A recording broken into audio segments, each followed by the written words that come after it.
Time again. Good morning, good evening, good afternoon, wherever you are in the world. Thank you so much for joining us again for another Awake, Aware, Rise session.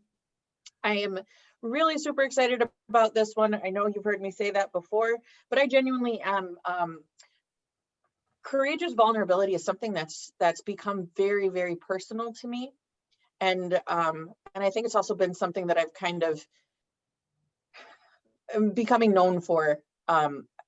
I myself, I wear my heart on my sleeve. I am not shy to put myself out there and to share my story or whatever it is. And so I'm just really excited to see what I can do to learn, about myself, and how I can leverage this skill I think I'm developing. But Dr. Pat, I am so excited for your insights on this topic. And just and see what comes up, see what we can get to reflect on here. So Dr. Pat is here with us. I'm sure you've seen him before. He is going to share with us all of his great insights. He has a wonderful presentation. Remember, this is interactive, so definitely utilize the chat. Let us know what's coming up for you as you're experiencing it, and then also make sure to use our Q&A feature as well for specific questions that you'd like to present to our speaker. But without further ado, Dr. Pat, I will leave it over to you, sir. Thank you so much for being here. Will we be able to do breakout rooms? I forgot to ask you that. We do not have breakout rooms available, okay. But let me play around and see if I can get anything for you. Actually, with the number of people, I think we can just have them do what I would have done, breakout and share on the call if they can. Beautiful. Okay. Beautiful. That sounds great. Right. Over to you. Good. Well, welcome everybody, whatever time zone you're in. You're seeing a lovely picture behind me of the aspen trees in Colorado right about this time of year. The picture I took last year, but this year that canyon behind me is on fire.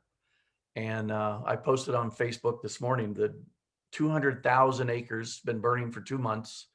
A lot of the pine beetles are the fuel, but it's still only 50% under control and the winds keep spreading it. So let's think about the risk reward of the firemen that are fighting. Over 1,000 firemen in Colorado alone. Now we know California is half the state, but this one has ashes falling on my driveway that look like snow.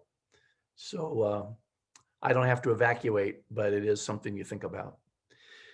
So let me tell you a little bit about myself for those of you who don't know me. I'm a longtime coach. I was a psychologist previous to that. I've been coaching since 1990. As part of my psychology practice, I started doing team building, team coaching with Hewlett Packard, IBM, Waterpik, Northern Colorado, where I live. And then the coaching movement kind of started with, I was a founding member of the ICF in 1995, watched that grow, built a coaching school called the Institute for Life Coach Training and sold that. And I've written 7 books on coaching. So I've been doing this a long time. And at the end, I'll tell you what I'm up to now with the course that I've got designed. It's kind of my living legacy, but it fits this topic. So let's think about, as was said, courageous vulnerability is a hot topic these days. I think when Brene Brown kind of came out with her TED Talk and her books and then other people, and I'm glad to see it in the coaching world, it's showing up for those of you who are ICF coaches or working toward that certification. The new competencies that will be utilized in 2021 talk about the emotions of the coach and the client 9 times. The word emotions is mentioned 9 times.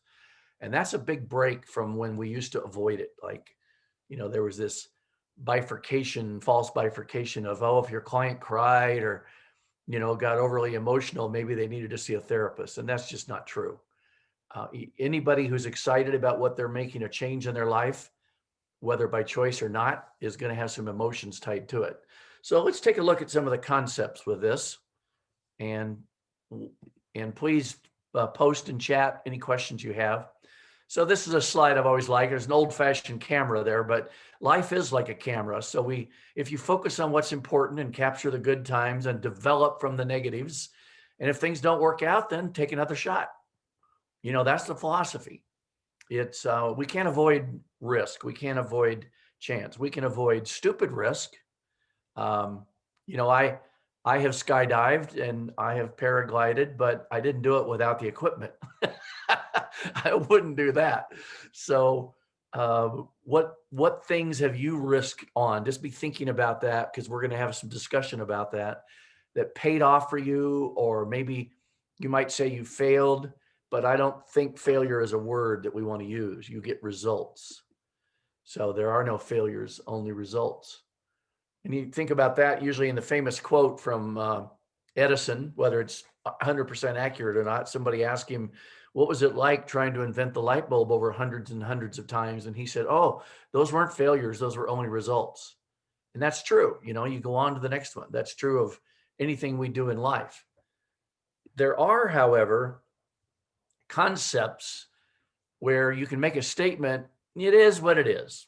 Well, that may be true eventually, but until you get to the point of experiencing what's happened, what change has occurred in your life, you have to decide or just experience, was it a chosen change or an unchosen change?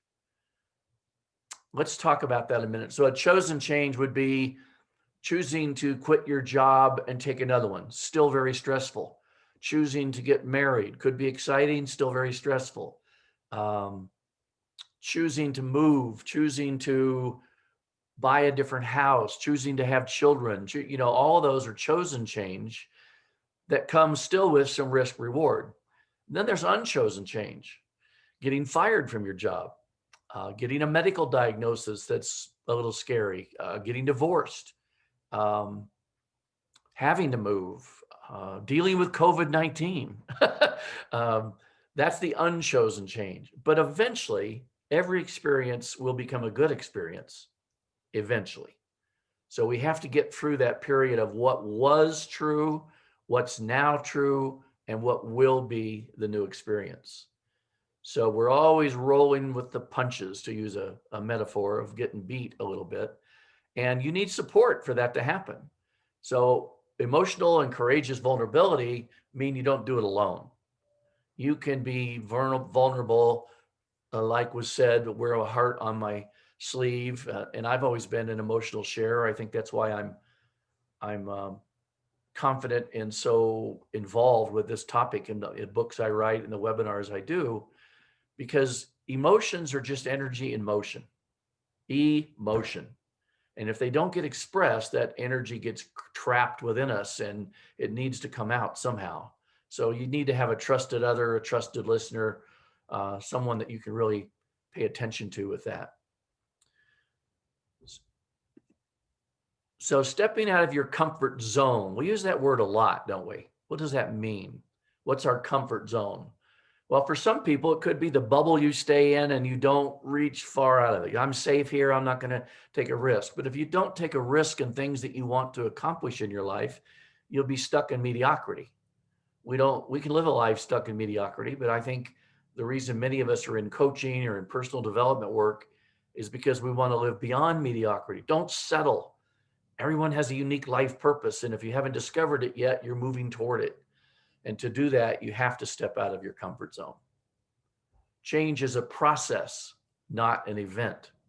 Now, I use some of these quotes as kind of stimulating discussion, and hopefully it'll make you all think of some comments that you want to ask or questions in a moment. And by the way, we have 90 minutes set aside for this. We may not take that long, but I'm certainly willing to hang around if we have Q&A at the end and people can unmute themselves and be participatory in this. So it won't take me long to get through the content. Making hard choices can actually be liberating, because you can then define who you truly are, and it demonstrates the power that we all have to shape our lives. We do have that power. We can do what we can do, and usually we need to do it with the help of others, other people, other tools and techniques, but we have to be active in the process. Rather than let life happen to us, we're trying our best to have us happen to life. Although I had a good friend, one of my teachers at the Institute for Life Coach Training, Jim Vocolo, passed away a few years ago. And when I was teaching the classes in the early days, I was teaching a class on life purpose and how I think we all have a purpose. And you sometimes say, what do I want for life? what are the things I'm moving towards? What is it I want to have my life experience? And he said, well, Pat, what if it's the other way around? What does life want for you? And I always thought that was a good way to look at it. It's like we're stepping into a process of purpose that we may not know, but we kind of recognize when we're in that zone, when we're in that purpose zone. So we choose courage over comfort by engaging the new opportunities to learn and grow rather than passively resigning to the circumstances. That's from Susan David's book, Emotional Agility, another really good book. Susan's a colleague of mine at the Institute of Coaching at Harvard, and she became quite famous, and this book sold quite well because she had a TED Talk that I think is the most viewed TED Talk or second most viewed TED Talk ever, millions of views. If you haven't seen it, just Google TED Talk Susan David. It's about courageous vulnerability. But think of that statement. If we choose courage over comfort, I have said, I may have read this somewhere, maybe a quote to somebody else, but courage is not the absence of fear. Courage is fear moving. So we don't have to wait till we're not fearful to be courageous. We actually are we feel fear and we do it anyway. Courage is fear moving. So we admit the possibility that, yeah, we have a little nervous trepidation, but do it anyway. I used to be in community theater and I would learn the part and rehearse for 6 weeks. And then that opening night, you're out there and you're a little nervous, but also excited. You can feel both emotions at the same time. And then comes that part where, I forgot my line, or my co-star forgot her line or whatever. And you just kind of make it up. But that's part of the fun of live theater. For some people, that would scare the bejesus out of them. The biggest fear in the world is public speaking for anybody, that biggest paranoia. So I was going to do this in a breakout, but let's just do it here. We've only got about 19 participants. And so you can certainly write in chat or you can speak up, but share one experience of chosen change in your life and one experience of unchosen change and how you eventually learned from each. If somebody can write or just, I guess, they can unmute themselves. Is that right? They won't be able to unmute themselves. I can nominate a couple people to panelists, so we can bring individuals up if they want to raise their hand. Yeah, okay. We can definitely do that. So you can monitor that. If somebody wants to speak, raise your hand. Either, you can't see the video, so down below there's a place where you can do that, or just say in chat. We got a comment coming in through a Q&A. Dawn shares with us, organization takeover. I imagine that's an unchosen change, perhaps. Oh, a takeover of an organization, right? A merger or something like that. Acquisition, yeah. Been there.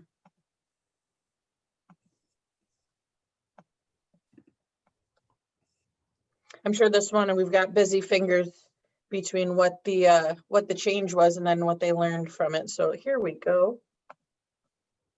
Unchosen change. It's adjusting to the terminal diagnosis of a family member. Oh my gosh, I am sorry. Chosen change was moving to a new city for better career prospects. Right. So I'm interested in if anybody can share. So how did that become a growth experience for you? How did you adjust to it, learn from it, get through it? Mark, are you interested in becoming a panelist? Otherwise, feel free to leverage the chat if you prefer that. In the meantime, we've got chosen change, moving countries, another continent, another chosen change, left a comfortable corporate job as a high performer to take on a temp consulting job in a third world country. That is brave. All right, Mark's going to elaborate in the chat for us. Thank you so much, Mark. Let me see, what else do we have here? Vinitha, hello. Chosen change, moving out of a difficult relationship and starting a career again. Yes, yeah. Relatable. Unchosen, had to move companies as part of an M&A. If somebody could share like an unchosen change that became a great experience. Like you're so glad the unchosen change occurred. Because I would say to you, most of the best experiences in my life are ones I didn't choose. They were side trips from choices I made and things that came up, experiences happened that I wouldn't have thought of. So somebody Vanessa can dropped say the something in. outcome. Becoming a mother. Vanessa, was that an unchosen? I'm curious. Sometimes you have surprises, Dr. Pat. Sometimes these things weren't planned. Sometimes There we what? go. It was a surprise. Oh yeah, And yeah. sometimes these things aren't planned. Yeah. Gosh, Well, I'm trying to, maybe for the baby it was a chosen change. We don't know. well, while everybody's typing away, I'll share with you, Dr. Pat, the thing that had come up when you had asked your question, as far as an unchosen change. So before I had found my calling, that the word I was looking for was coach, that aligned with everything. I was in a corporate job. I was making really great money. It was sucking the life out of me through a prickly straw. I averaged like 72-hour work weeks. And there was an event that had taken place that then caused a shift, I would just say. And where I thought I was going to be retiring, and I'd hitched my wagon to their star or whatever the case was. Um, that bubble burst.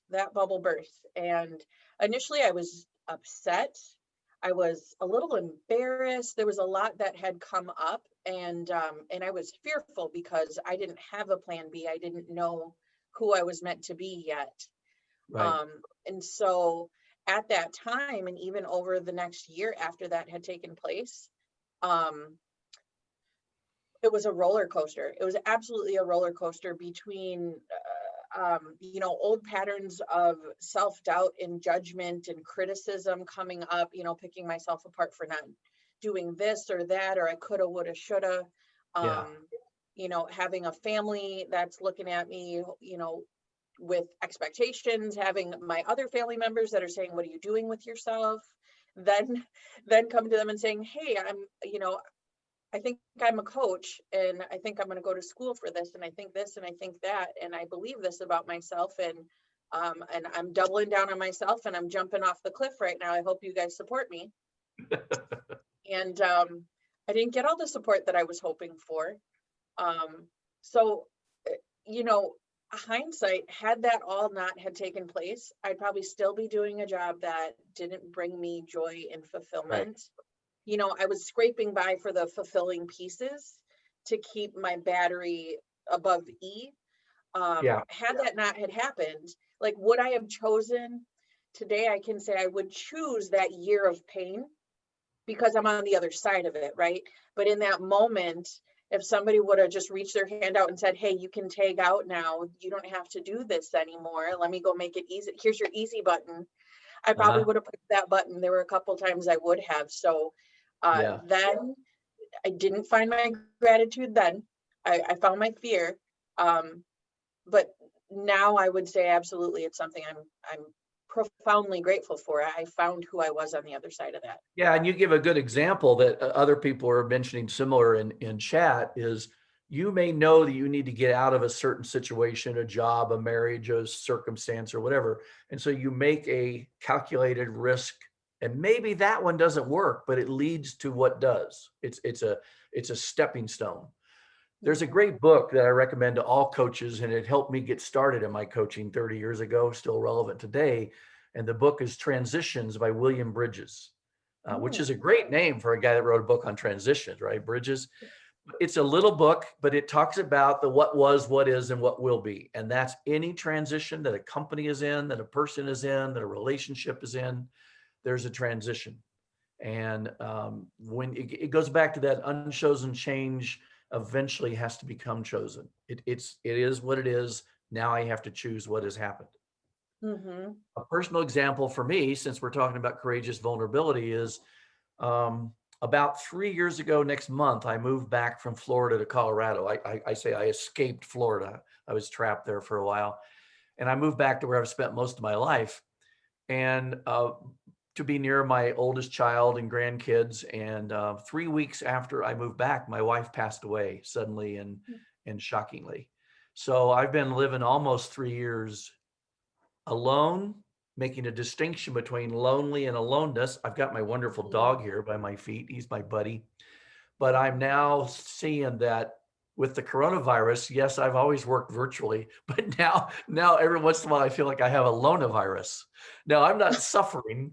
I have lots of friends. I get lots of involvement, but not having that partner in life is something I'll probably look for again in the future. But I'm in that transition. I'm in that waiting period or nesting period. I'm learning a lot about myself, doing different things. I'm not, I'm 70 years old now. I'm not retiring. I'm repurposing. And part of what I'm going to mention in this, or refiring, as somebody told me, I'm refiring. I don't coach that much anymore. I volunteer with prisoners that I train. So I volunteer coaching prisoners when they get out. I coach Navy SEALs who are coming back from career for career coaching, and it's just kind of my give back. And then I teach a few classes here and there. All right, so let's move on. People can think about their experiences that they want to share. Did you want me to review some of the great chat sure. comments? Yeah. We've got some good stuff here. So Claire shared with us suffering burnout. It prompted her to reevaluate how she's living, which I think I can so relate to it when I was sharing just there, 72-hour work week. I had a lot of burnout. I absolutely had a lot of burnout. Mark expanded for us. He said adjusting to the family member involved reordering priorities, in particular, putting in quality time as a higher priority, observing the decline of a family member and the grace with which they handled it became a catalyst for huge change in myself. Oh my gosh, I so get that. I've had an experience like that. Thank you so much for sharing, Mark. Regal shares with us, I choose to live by my own standards and beliefs. My unchosen change was truly realizing that I was the black sheep of the family. I went a year and a half of therapy, best thing that ever happened to me, which absolutely therapy is a beautiful thing. And yes, ooh, Ray, chosen change, becoming a member of a professional sports team. Interesting. Unchosen change, getting dropped from a professional sports. Sorry, I don't need to laugh. I didn't expect it. I'm reading it live. Getting dropped from a professional sports team. The unchosen change led to a much better life, career, and relationships. That's awesome. Manish, quitting a job and deciding to go freelance and independent without a clear plan and onset. I hear that. I discovered my strengths and didn't know existed within me, as well as found new perspectives on life. That was a chosen change. Yeah. I love that. Great. And then let's see, just two more, I think. Beneath is shared, I never wanted to be in HR or to be a coach, but it was destined, yes. Oh, where am I? Designed for me to go into HR, and that was an unchosen change, but discovered so much of myself through it. And today I find joy in what I do and am grateful. What comes to mind with unchosen and chosen change is that sometimes we need to be forced. Interesting. We need to be forced to summon courage in a given situation. Absolutely. We may never have been, we may never chose, where am I? We may have never chose to bring that upon ourselves, but being forced into it due to the unchosen nature prompts us to rise. And then let's see, start evaluating change rather than be in the moment and take the courage to shift through it. And just, again, we never know what's in store. So regardless, Claire shares, regardless of chosen and unchosen change, each can be equally scary and exciting. I think that's a perfect note to segue into the next portion. Claire raised her hand, I see. Oh, did she? Where is Miss Claire? Let me see. Oh, I think she raised it and put it down. Oh, she said we covered it. Okay, got it. Beautiful. Yeah. Beautiful. Okay, well, thank you. Thank you for that. I appreciate that participation. So a little thing about taking risks. You've heard the term calculated risk. So if you've done something adventuresome in your life, like skydive or um, paraglide or scuba dive 100 feet, like some of the things I've done a few times. Why? Well, because it somehow exhilarates me. It somehow pushes my excitement button. I'm not an adrenaline junkie, but it's like an ability to get outside my comfort zone. And then that relates to how I live my life, calculated risks. So if you don't take risks and you want to achieve something, you'll never achieve it. It doesn't come accidentally. Um, the benefits of taking risks are it opens us to new challenges and opportunities.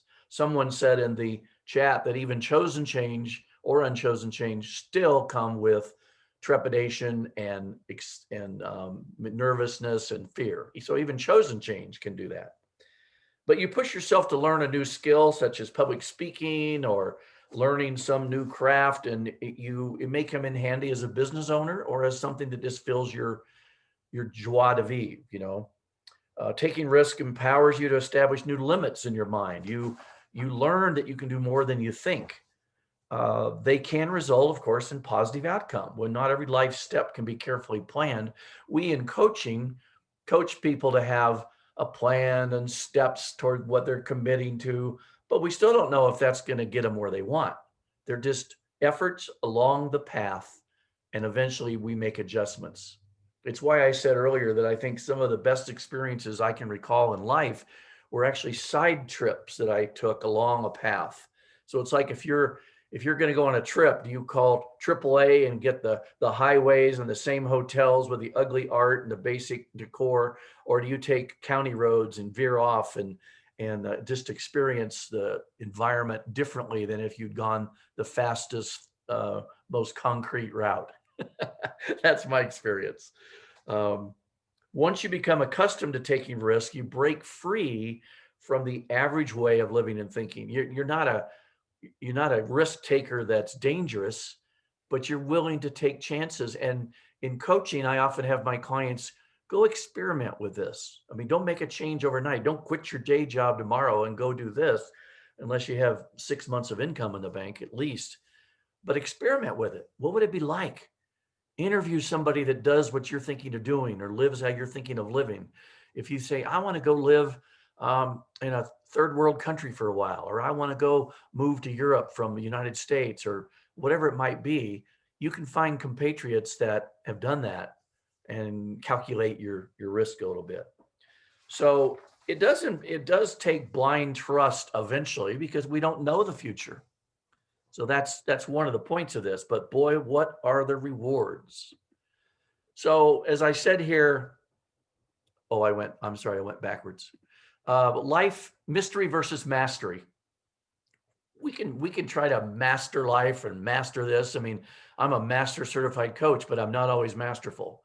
There's a level of mastery that we can achieve in a certain way of being as a man, as a woman, as a husband, as a wife, as a coach, as a therapist, as a grandpa, whatever it is.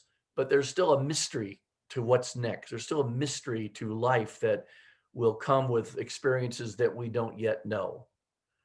Challenges are what make life interesting, and overcoming them is what makes life meaningful. I think people have really stated that quite well in the chat.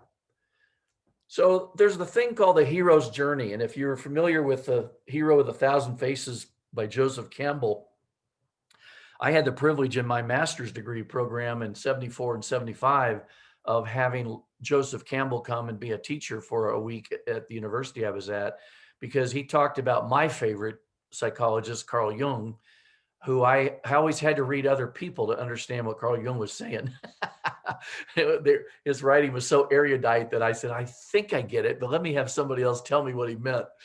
And Joseph Campbell talked a lot about that in symbolism and the hero's journey that we all go through, maybe in the longevity of life, that the hero, um, like the Greek who, Odysseus, who left to go on his journey and fight the Peloponnesian War for so many years, and meanwhile left his son Telemachus in the hands of Mentor.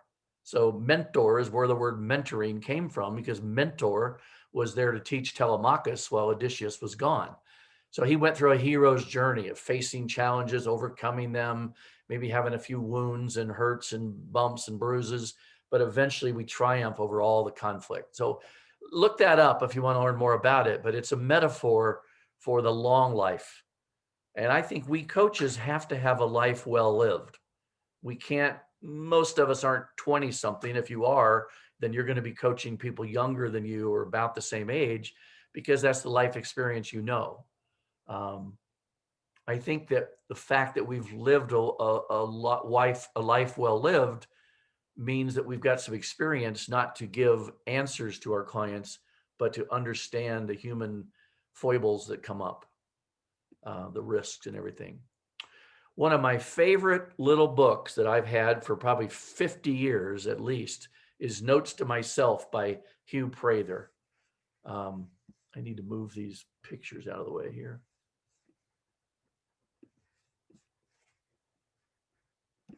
If you can see that quote, I can almost quote this by heart, but I love it. Today never hands me the same thing twice. And I believe that for most everyone else, life is also a mixture of unsolved problems, ambiguous victories, and vague defeats, with very few moments of clear peace. My struggle with today is worthwhile, but it is a struggle nonetheless, and one I will never finish. Now, that may sound pessimistic to some, but I think it's more realistic. And you could change the word struggle to challenge, experience maybe, but we're always running into what's next. What do we learn? There will be bumps and bruises, metaphorically, sometimes exactly. So I think that that's a quote that has meant a lot to me. And then there's another one that I have later on that I really live my life by. So now let's have some more sharing here. Maybe this is similar to what you did from both, but I'd like you to share a time in your life where you took a risk and it did not get the results you wanted. And what did you learn from that? What happened next? And while our friends are typing and reflecting on that question, Vanitha presented a question, couple of things here. So Okay. one thing was calculated risks. Are they based on statistics or modeling in the mind? Really interesting thought. And then the other, how can conforming to a role, norm, culture impact your risk-taking ability? What would be enabled by a liberating feeling when you take risks? Yeah, well, let me respond to that first one. I think calculated risk in life, no, they're not based on statistics. Now, something you might be able to have statistics about something, but this is just like personal decisions about stepping into a new opportunity. There's nowhere you can go to find statistics about that. If you're talking about investing in the stock market, yeah, there's some statistics and you still might lose. So, I think it's more modeling in the mind. How comfortable are you with stepping on the path toward this new adventure without doing something crazy, like quitting your job with no money in the bank, or moving to another country without looking into what it might take? Or I mean, fill in the blank. It could be anything. Um, Sometimes people make decisions too quickly, and I know we've all probably had that experience of well, I wish I had, with hindsight, I wish I'd done this instead. Now the next question that Vanitha asked is interesting. How can conforming to a role or a culture impact your risk-taking ability? What would enable a liberating feeling when you take a risk? I have to think about that. I wonder if other people have comments on that, about conforming to a new role or culture. How would that impact? And maybe you have something specific in mind, uh, moving to a culture very different than yours. What would that be like? Hmm. And then Ray asked, I see here, one of the most thrilling things in life is moving from can't do to can do. Without adversity, life would lack meaning. Absolutely. Yeah, absolutely. Interesting. So any experiences people have where they took a risk and it did not get the results they wanted, and what you learned from that? Ooh, here's some good ones. We've got Dawn shared with us. I stood up to prejudice and bias in a former organization, which curtailed my career. Ooh. And then what, Don? Oh, there, but reinforce what I believed it was right. Good for you. Good for you. Yes. And then what happened next?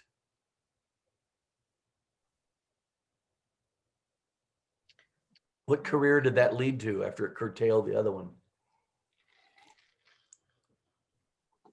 Ooh, got some good stuff coming.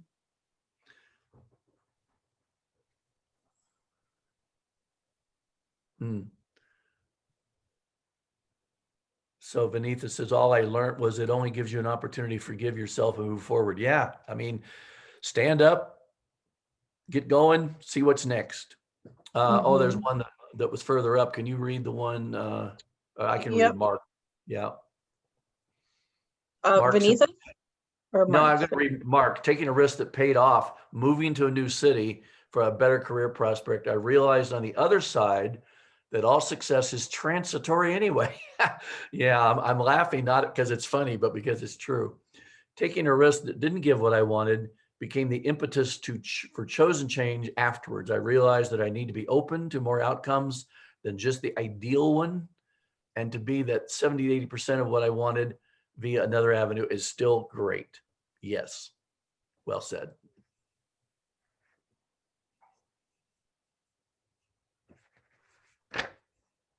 Oh, and Dawn shifted into a career as a coach, of course. Good. Get some life experiences and help with diversity then, coaching. That's awesome. Here, Mikhail says, having moved and lived in 3 different continents, I would say that it takes investment to learn the language, culture, nuances. Oh yeah, it takes time and careful observation, but it pays off big time. That's really part of the fun. I mean, I've only lived, I lived in French Canada for a summer, and that was an experience at age 21. I've never really lived in another country, but I visited so many that it was just thrilling to me to just learn people are people, but I can just be compassionately curious, by the way, which is a big skill from coaching.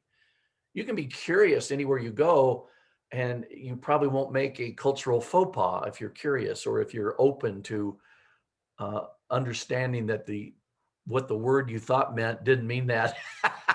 I've got some embarrassing stories about that. But I tried, So yeah, people leaving jobs. Oh boy. Toiled for 5 years, made a decent life. Okay. Yeah, great. Okay, so let me move on a little bit here. You can continue to post things.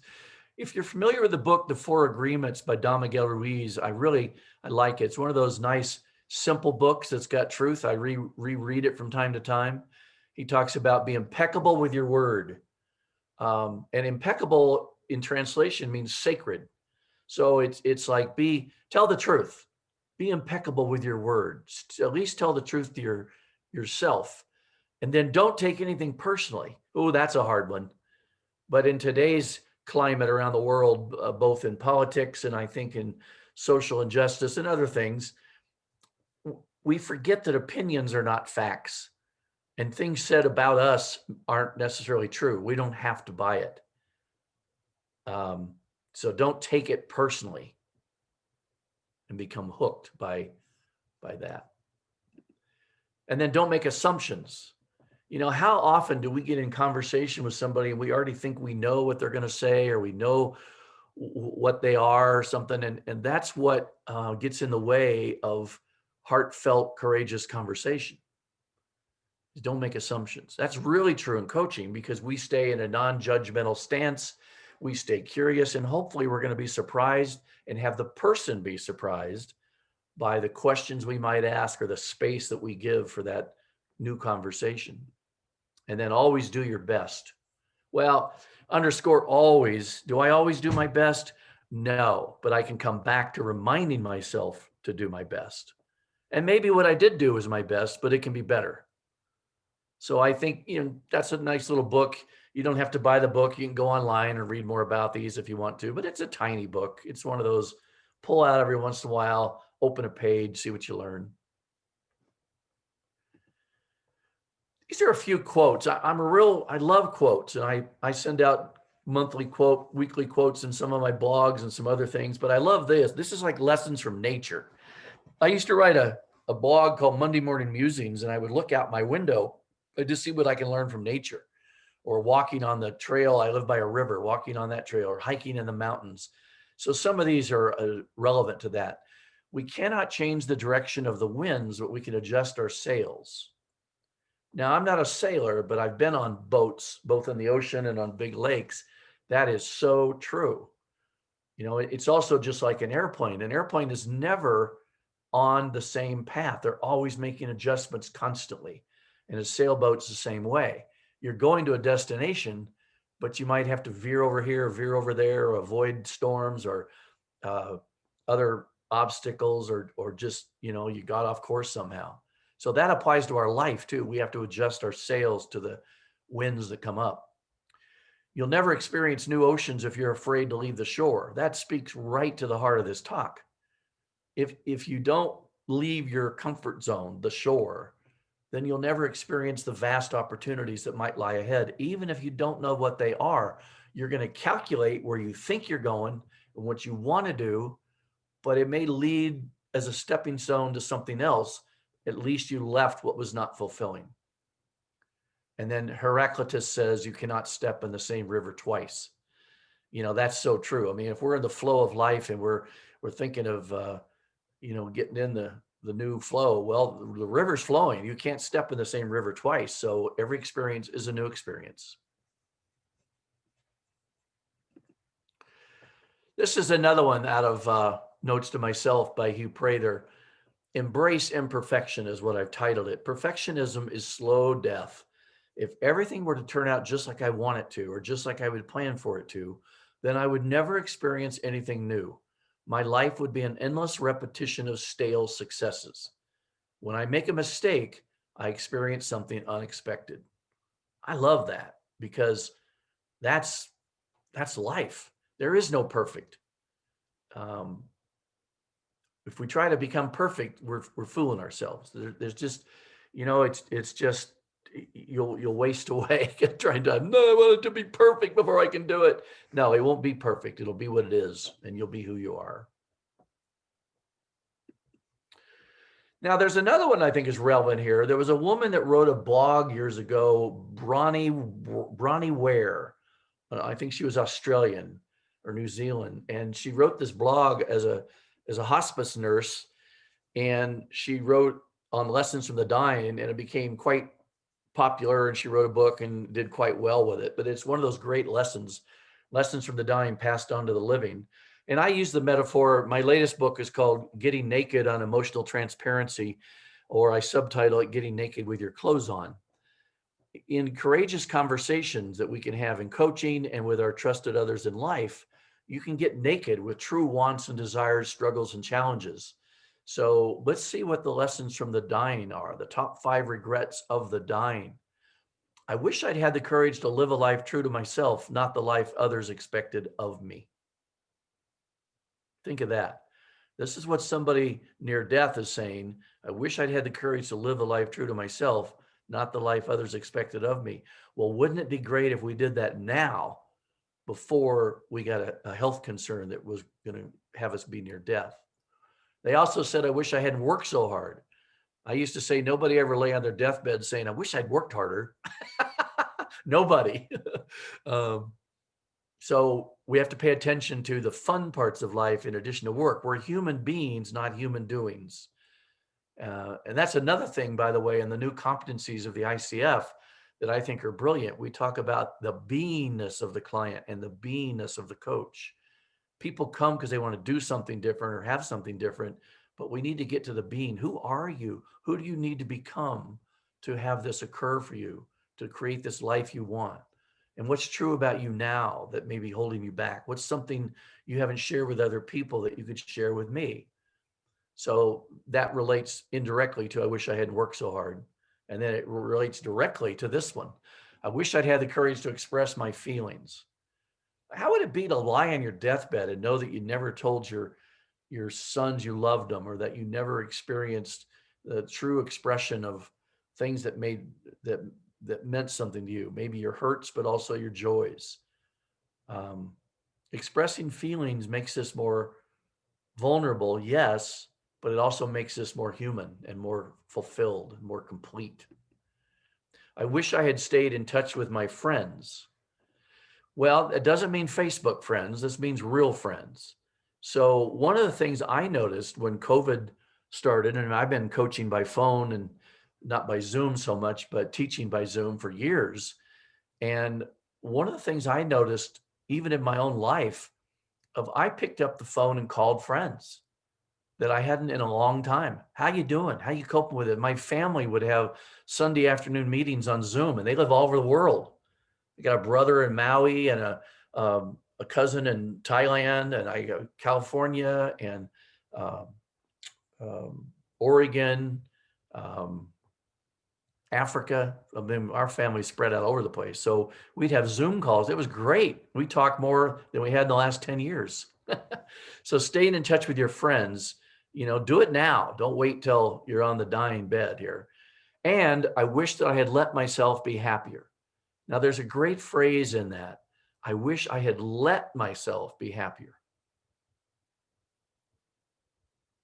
I'd love you to think about that, and maybe somebody can post what that means to them. But why don't we, or why don't some people let themselves be happier? What prevents being happy, being in the right now, the present? We're meant to be happy. We're not meant to be unhappy.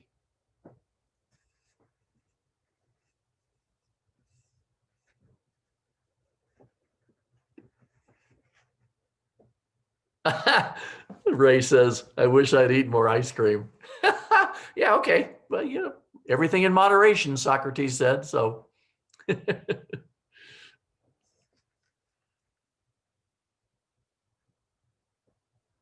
yeah, so some of the chat, there seems to be such hesitance to accept the present moment as enough. Yeah, it's enough for now, Mark. Isn't that true? It's like, if we can't ever enjoy the present, and we're always going for more or different or more, then we're not really being here now, as Baba Ram Dass said in his book, formerly Richard Alpert. Be here now. Now, we can't be here now all the time, but we need to come back to the point of centering. I wrote a blog, and it's also a chapter in my book about the myth of work-life balance. That I learned years ago, I went to a Cirque du Soleil performance in Denver that they did on horseback. So it was in a smaller circus tent, only held maybe 2,500 people, and they would be doing all their acrobatics and craziness and bouncing off things and balancing things. And at intermission, I went out when, of course, they sell programs and T-shirts and this and that. And I commented to one of the clownish people.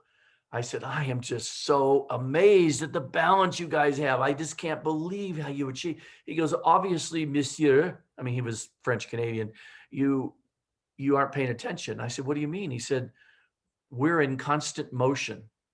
Balance is momentary. Now think of that in your life. Think of that with your coaching clients or your friends. Balance is a place we come back to. It's a momentary experience. We're never 100% balanced. Can you stand on a teeter-totter at the park and not keep adjusting right leg, left leg? It's a moment that we come back to. I call it a place of center. So for me to achieve balance in my life and feel like I've got that place, I do a morning meditation or a morning walk or both. And sometimes in the evening, a similar one with watching some inspirational video or something before I go to bed. So those are my points of center. I can come back to my heart, to my center, my center chakra. So this is inspired and adapted from Dr. Seuss, one of the brilliant psychologists who wrote all those great books. Life's too short to wake up with regrets. So love the people who treat you well, forget the ones who don't. Believe that everything happens for a reason. You don't need to know the reason right away. If you get a chance, take it. If it changes your life, let it. No one ever said it would be easy, but the promise is that it would be worth it. That is so true.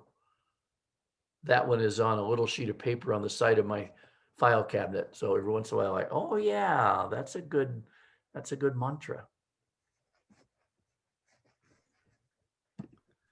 So I'm gonna just stop with the next two slides, and we'll open it up for discussion and content that you have to share.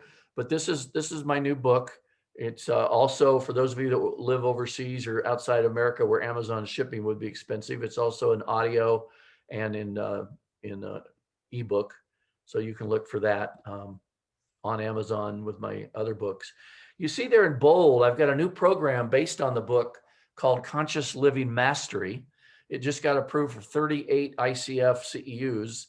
So it's all you need to renew every 3 years, because you'll do the 3 hours of the ethics test online.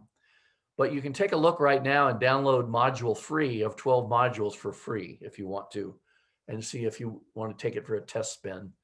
It's really my living legacy, my 4 decades of being a coach, and before that, a psychologist. It's about getting naked. So that's the metaphor within each class, is the emotional transparency and the emotional vulnerability. What do you need as a coach or a helping professional need to smooth out in your own life? Because we all hide stuff, or we all have stuff in our shadow. What would help you become more present and more authentic? And then you can use the material with your clients if you want. So take a look at that. And then my website is drpatwilliams.com. There's blogs you can sign up for. You can also see more information about what I've done. And if you want to know somebody wants me to do a webinar or a talk or whatever, that's how you get a hold of me. So let's end with that. I'm going to stop the share. Now you can see me among the aspen trees again. So Wonderful. some of the things, but what do you see there that you could share? Well, Vanessa had a comment. Where was it? Just before. She was sharing an experience that I thought was really interesting. I was witnessing winds during a cyclone season within the comfort of my home. I happened to see the birds flying, trying to fly against the winds and looking for shelter, and many of them failed to reach the shelter. It made me realize 3 things. 1, comfort sometimes make you give the illusion of protection. Yes, which is really, really profound. that is, yeah. Innate nature of beings are to first breathe and live, and then choose how you want to be. And then the Beautiful. third point is grateful that I have been granted another moment to breathe, which that's something that I too find like peace in. Yeah. It's kind of, I don't know the technical term. I know they use it in like therapeutic interventions, where it's like, okay, when you need to like calm yourself in perhaps anxious moments or whatever it is, like look around, 5 things you can touch, you can smell, you can hear, that kind of thing. Yeah. And so for me, I think in that regard that I will use that, where it's like, and I'm still breathing. And so I'm already, you know what I mean? Like I'm already on the right foot because I can be on a foot right now. Yeah, let me make a couple of comments to that, because I used to talk, there's a term called psychological safety, or we could call it risk inoculation. If you do things to treat yourself well, extreme self-care, have some techniques of mindfulness, meditation, reverence of the world, places to come back to, no matter what's happening out of our control, we can only control what's right here. It's funny. I greet people say now, how are you? And I say, well, I woke up alive again today. So that's my statement now. I'm in good health, and I don't plan to be, I looked at my birth certificate. It doesn't have an expiration date, so I can't tell you what's happening, but it's that risk inoculation. Can we inoculate ourselves against the fear of taking risks? And what will that do? We have to fill ourselves up with trust and others that we can collaborate with. Another concept is what we're seeing a lot in coaching today, and you've had webinars on it here, the neuropsychology of coaching. that we know that as emotional beings, we sometimes will let our amygdala hijack us and we'll go off, our lizard brain will take over and we'll just react. Well, okay. But then you can back up and say, whoa, let me come back to my frontal cortex and think and then go to my heart. See, what does my heart say? I'm doing that a lot today. What's the wisdom of the heart? Because there's 40,000 neurites in the heart that communicate with the brain. If you haven't looked at this research, it's from the Heart Math Institute and also Greg Braden's work. You can Google The Little Brain in the Heart, Greg Braden, Gregg Braden. It's in one of his many books, but it's a technique I use a lot because the heart can give you that quick message of responding to life rather than reacting. So I just want to comment on that. Interesting. Let's see, what else did we have? I feel like we had a lot of great comments in here. By the way, that's why Brene Brown and others call it heartfelt communication. Is it? Gosh, I love Brene Brown. Phenomenal. Yeah. Oh, yeah, absolutely phenomenal. Let's see. I think you have to work hard in life, experience a hardship, and allow myself to be happy. Maybe generational. Interesting, John. I kind of want to know more about what your thought was there. Yeah. The ability to let go and be present. Funny thing is, it's all relative. Sometimes you just have to giggle, you know. Yeah, not the power of now. I love that audio. We don't mean it's all your relatives. We just mean it's relative. Sorry, I was just a little joke there. Yeah. I love what Ray's saying here. The pandemic has aided me in at least 3 discoveries. I've learned more about who I am, who I want to be. I've learned more about what my deepest values are, and it has helped me express more of what I truly believe. Wow, that will lead to a great life. Those 3 things are steps for living that we could all model by.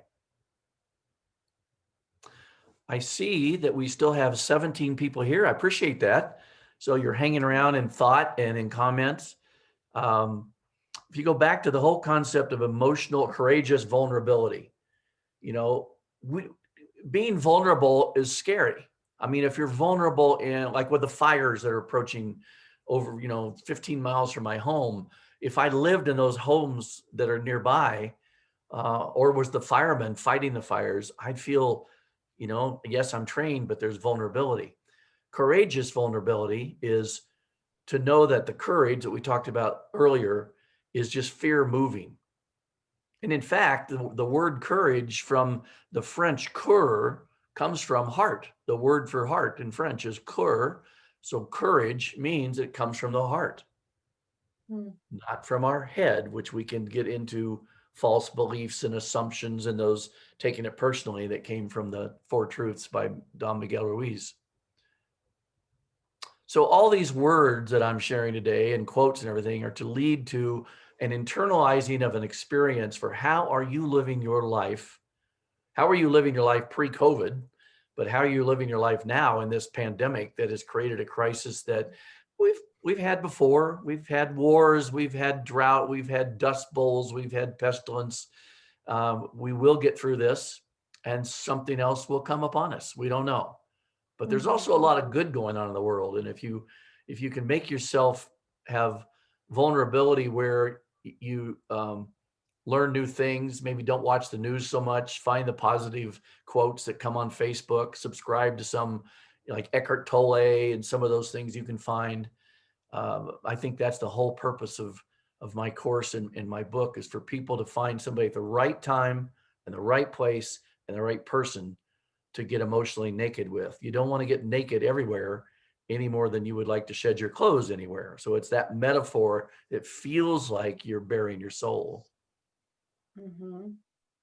We have an interesting comment here, and then I also have a question too, or question rather. Vinitha shares, if you take a calculated risk, how does that give power to us to be vulnerable? We are again going back to analyzing a situation before exercising the choice of vulnerability. Well, I think calculated risk means you're thinking of what could happen, even though you don't know. So you're thinking of some logical blockages or something. And you may be wrong, But if you've got something to compare it to, like somebody else that did this, so let's say moving to another country. If you read up on other people who have moved there and what kind of things should you know before you get there, that's a calculated risk because you calculated what some of the obstacles might be. Yeah, that's a good point. What had come up for me and just kind of reflecting where I've had moments of pretty courageous vulnerability. Yeah. So, and Brene Brown talks about it, of course, so when she studies, shame, humiliation. I've only ever had one experience, and it was tied to the experience that I shared with everybody, where I actually, um, in my mind, right, of course, um, experienced what I would consider at that time a sense of extreme humiliation. Mm, Um, and it felt as though there was a very public, like almost attack on my personal brand. And I am a recovering people pleaser. Like I self-proclaimed myself through my survival strategies in my younger years. Like I was a chameleon. I could be whatever anybody wanted without you even noticing I was there. That's how good I could adjust myself to be whatever I thought people wanted me to be. And to be able to shift out of that was a huge accomplishment for me. So then when this experience had happened and I felt the sense of humiliation just by what people had developed in their mind about me, never mind that it wasn't true or whatever the case was, but so blah blah blah up until my point is, as coaches, when we're talking, we learn these competencies, we're using them with ourselves and using them with our clients. The path to mastery is, personal mastery, and understanding how we work. I believe we can help others. And when I think about somebody who's tasking themselves with creating patterns of vulnerability, literally wiring themselves for that. And let's just say in a moment of vulnerability, they stretch themselves, have a very severe negative experience, hmm that might create some energy in the body, right? What would be something, just in generally, what your thoughts are on that topic? But I'm also thinking of when we're trying to create these new neural pathways, when we're trying to anchor the good parts of this, when we're trying to anchor how we're going to continue to choose vulnerability and stretch beyond a moment, how do we frame that? What's the experience maybe one might want to have when they push for vulnerability and they fall flat on their face with a large audience or whatever it is? How can we help people be a little bit more of a vulnerability Gumby, if you will? Gumby, I like that. Well, I think people who get comfortable with being uncomfortable. Um, One of the things I define myself as a disruptor. Um, I don't go around disrupting things, but it's like if things don't turn out like you'd like it to, well then what do you learn? What did the disturbance, the disruption do? You talk about falling flat from 1,000 people. Oh man, well, I mean, if that's a play you're doing or a speech you're giving, I think the people that have survived that and thrive from it are just in the moment say, oh man, am I falling flat or what? And just be yourself and go on and talk and be who you are rather than what you wanted to be. Now that, it takes some practice, but you're not going to die because you fell flat in some, like if you tried improvisational theater, which a lot of coaches do to wake up their intuition. Some are good at it, some are not, but you still learn for trusting the moment, trust the process. There's a there's a quote from the I Ching that I have. I'll just read it. I don't have it on the slide, but it is only when we have the courage to face things as they are without any self-deception or illusion that a light will develop out of events by which the path to success may be recognized. Let me say that again. It is only when we have the courage to face things as they are without any self-deception or illusion that a light will develop out of events by which the path to success may be recognized. That leads to a quote that I say in my book. In coaching, you know how we talk about energy drainers or people finding out what are the things you're tolerating that drain you of energy you're putting up with. And I sometimes say there could be a distinction or a combination of the process of elimination leads to the process of illumination. So if the process of elimination, maybe it's more important to have the process of illumination. What can you shine a light on that will give you the information for moving forward in a life well lived? Yeah, there's some things you want to eliminate, but some things we don't have power over. We only have power over ourselves.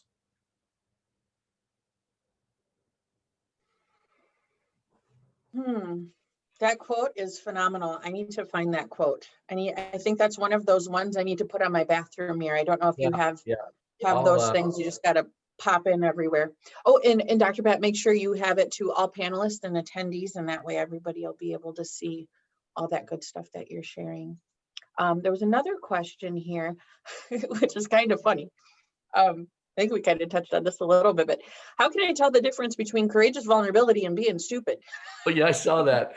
Well, sometimes we don't know we might have been stupid until after the fact, but you're not really stupid. You know, you made a decision, you made choices, you did it with the best information at hand. If I look back at some choices I made in my life, I go, man, that was kind of stupid. But look at what happened after that. Look at the path still happened. You know, I mean, I would not want to judge myself as being stupid. It's like, I'm human. I can't predict the future. I made a choice. This is what happened. And then next time, maybe I'll make it with a little bit more insight. Love that. Let me see if there's anything else that I missed in chat. It got busy for a second. 3 discoveries. I'll tell you another quote that this is brief, but I didn't put it in here. But if you know about Carol Dweck's work on growth mindset, most of you maybe have heard of growth versus, what's the opposite of that she talks about? Growth versus, well, if you have the mindset of wanting to grow, wanting to learn, that's what she calls a growth mindset. Mindset is causative, she says. Love challenges. Be intrigued by mistakes, enjoy effort, and keep on learning. Love challenges, or you could say embrace challenges. Be intrigued by mistakes, enjoy the effort, and keep on learning. We only learn what we learn while we learn it, and then act on it. Oh, interesting. Opposite of a growth mindset, fixed mindset. There we go. The opposite of growth mindset is fixed mindset. Thank you. Thank you for that. Yes, that's awesome. Let me see. There was, oh, here we go. How do you suggest that we can help others to zoom out from their perspectives at this level? To zoom out. I'm trying to think. I don't know what that means. Help others zoom out their perspective to this level. For me, I kind of use that. Like I always, when I'm trying to shift myself out of the story, right? I'm down here in the details, and I zoom out, right? I go my 10,000 foot view, so I can actually see what is, right, instead of in the minutia of it. So that's what I kind of think of with the zoom out. Well, I'll tell you even a more practical thing that I've done for years as a therapist and as a coach is when people are going into a fear perceived situation or scary situation or uncomfortable situation. Let's say somebody's going back to a family reunion that they always have struggles with, the uncle that drinks or the brother that gets on their case or whatever. That's just one situation. I would urge them, if they're going to go, to imagine themselves being outside themselves, just watching the show. So pretend like you're outside yourself, grab a bag of popcorn and just be curious of who says what. Is it always the same? So that you're detached by one level. That's kind of like zooming out a little bit. And you can actually survive a tension creative space if you're not attached to it. You're not attacked. You're not taking it personally. You're like outside yourself, just watching. Oh, that's interesting. That's the same thing that happened last year. Or that person still has an argument with this, or you can choose not to go. Yeah. Yeah, I like that. I think that even comes back to what my question was earlier about, staying that one level out of being the observer, right? Not being attached to what's taking place in the moment, or being attached even to the decision. And I think Exactly. that that's something, when I think about, moments of choosing vulnerability. I mean, these things can be in an instant, or you could be sitting there pondering your thoughts and nobody would be the wiser that you've been contemplating, am I going to take this one step forward? You've been thinking about that for half the day. Um, Exactly. but detaching, that's something that I really want to think about after this, is detaching, remaining detached from the choice, to be able to make a choice in a powerful state and be detached from it and the outcome. Yeah, from to trust, goes back to trust the process. You go, oh, this isn't Mhm. what I expected, but what am I learning? What am I doing? How am I thriving? Now, this is what I go back to. None of this should be done alone. You need to have that trusted other or a few compatriots that you can share what you're doing or share your results. Or, I mean, we're relationship beings. So if you're not in a relationship that supports you, then with a coach or a few trusted colleagues, that's all you need. That's all Mhm. you need. I think that's why coaching actually popped up on the spectrum, because if psychotherapy had been around for 100 years, it obviously wasn't doing the job. It's people felt they had to be broken to go see a psychotherapist, and most of the rest of the country world didn't even have so-called psychotherapy. So a coach became that collegial partner, egalitarian. There's not that doctor-patient relationship where I get paid for asking questions I don't know the answer to, because we're both exploring what my client wants to learn to be who they are, to get what they think they want. Mhm. And eventually, they may not really want what they thought they wanted. Marsha Reynolds just wrote a book called Coach the Person, Not the Problem. And that's the mark of transformational coaching, is that, all right, you say you want to do this, have this. Now let's focus on, who are you now? What needs to happen for that to occur? What changes are you going to make? What have you thought about in preparing yourself for creating that future that you're desiring? If it's a compelling future, it'll pull you toward it. So if you envision what you really want, yes, the law of attraction can work if you get clear what I want, where I want it, how I want it. It's compelling enough that you'll then make steps toward it rather than be stuck in the present or stuck in the past. Ooh, this is a good comment. Nisa always gives. We have a couple regulars at our webinars that are just always just bringing such good stuff. Benita is one of my faves. Um, it's like we're always hungry for the want of food, or want to attach ourselves to others, to be with others, to use food as a medium. So interesting. So more hunger for food. It may be hunger for love. It may be hunger for care.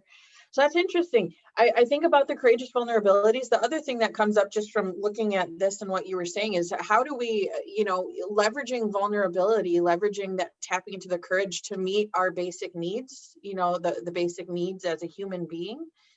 And so when I think about like using food, for example, and meeting your need for, love and connection, how can we use vulnerability? I mean, knowing that the pot of gold at the end of this rainbow is always going to be there for us when we choose it, just having that mindset is probably a good start. When you look at vulnerability, can you be excited about the uncomfortable goosebumps that you get in that pit in your stomach? Can you start to embrace the pit in your stomach as the dinner bell, right before you feast, kind of thing? So Yeah.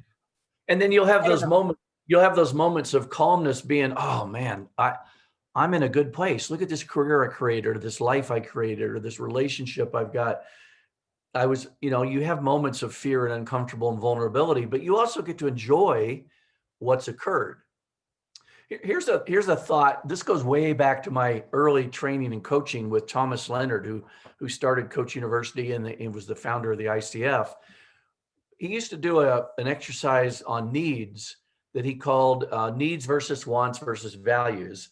But if you think about certain needs you have, if my yard outside, which still has green grass for a couple more weeks, needs water, right? But I have an automatic sprinkler system that came on every third day and watered it, so the grass didn't look like it needed water. It was getting its needs met through an automatic sprinkler system. What automatic sprinkler systems can we create in our own life? If we have a need for love, if we have a need for companionship, if we have a need for fill in the blank, usually you find the right kind of people or systems that can fill that need for you.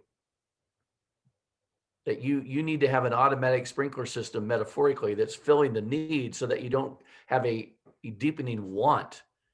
You find a way to have that want or need filled on a more regular basis.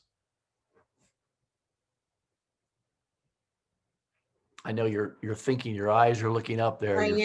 I am. I'm an up thinker. When my brain will start tingling and I'm just like, oh, okay. And I'm picking it apart in my mind and I'm moving things around.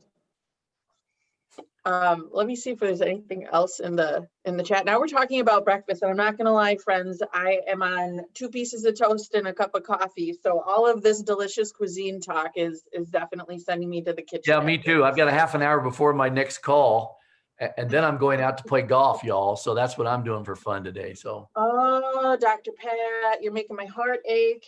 I'm hoping to get one more round of golf in before we're completely done, but it's currently 34 degrees in this part of Wisconsin. Yeah, but it's going to be 73 here. It's going to be 73 here today and 35 Monday. So there you go, 40-degree shift. Ew. There we go. Yeah, good opportunities to stretch. Yeah, and jump into all that discomfort. Some people are logging off. We still have 14 people here. I thank you all for coming and for this conversation that we had in real time and through dialogue. If anybody, wants to write me, it's just doccoach, DOCCOACH at me.com, me.com. And I do have a LinkedIn profile. I think my Facebook profile is full. I don't care much for Facebook these days, but LinkedIn, and then check out the consciouslivingmastery.com. If you have any questions about that, you can write my team. You can try a free module, and hope to see you in class. Awesome. If there are any other questions, feel free to drop them in. Otherwise, we'll wrap up a little early, give you a little bit more time for breakfast, among other things. Or dinner. Or dinner or lunch or brunch or whatever you're needing. This was good. So many good reminders in this. I think, of course, this is the right audience, right? We're all, I think, pretty growth oriented individuals. Yes. We're all about contribution and being in contribution. And I think if we continue to exercise more vulnerability, for one, not only is it creating more self-awareness for ourselves, right, like more power for ourselves. Like I have absolutely just continued to feel, not feel like a much more powerful being, but feel the powerful being that I already am, by continuing to stretch myself and continuing to face that discomfort. So I think, with these lessons, continuing to do that, it's going to make us better coaches, but it's going to make us better human beings. Yes. To be able to face the vulnerability, I think just for me personally, and I'm a very loving, compassionate person already, but the more I've stretched myself and felt those areas of discomfort and reflected on the thoughts that come up for me in those moments, I am a much more understanding, compassionate person by being with my experiences, that then I can look at my fellow man, especially the ones who, my 4-year-old language popped up. I talk to my son a lot, and I say to him that if we see somebody who's, being naughty or giving owies, like only owies make more owies. So if somebody's given owies, that means they need more kindness. And so we need to make sure that we're kind. And so I think about that. In some cases, you might need to be a little more vulnerable with somebody who's got a little more thorns on the outside than you're Yeah. used to. And so just practicing these concepts of vulnerability, like taking these quotes and everything that you've shared, will only make us better human beings, which is so important right now. And we It's important also, every single day. yes, thank you, Nessa. And we also are modeling this in our coaching.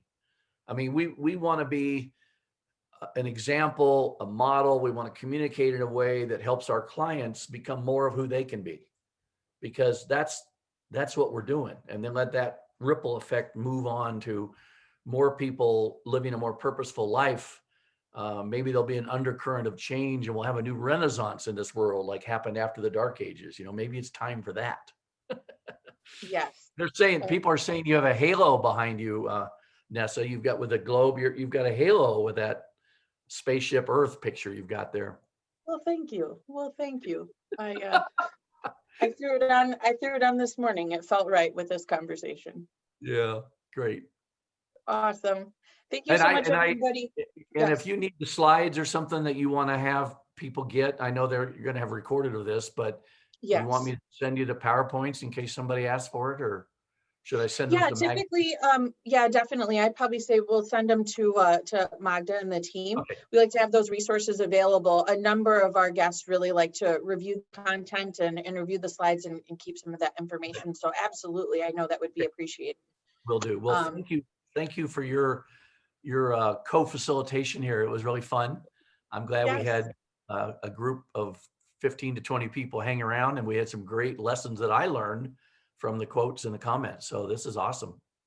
Yeah, this was really, really good and so needed. So I'm going to give you a little extra time back so you can get a nice meal and not end up with the hiccups like I usually do when I eat far too quickly than I should. So I will leave you with that, Dr. Pat, and everybody. Thank you so much for being here. This was wonderful. Again, a phenomenal way. I mean, what a great reminder to start a week with, to start a Yeah. day with. This is, granted, not everybody's starting their day right now, but Yes. selfishly, I'm so excited to have started my day with you and everybody else. Thank you, So Nessa. thank you so much, everybody. Of course, join us again for a couple more sessions as we wrap up Awake, Aware, Rise this week. Be well, and we'll see you again soon. Okay. Bye all. Thank you. Bye-bye.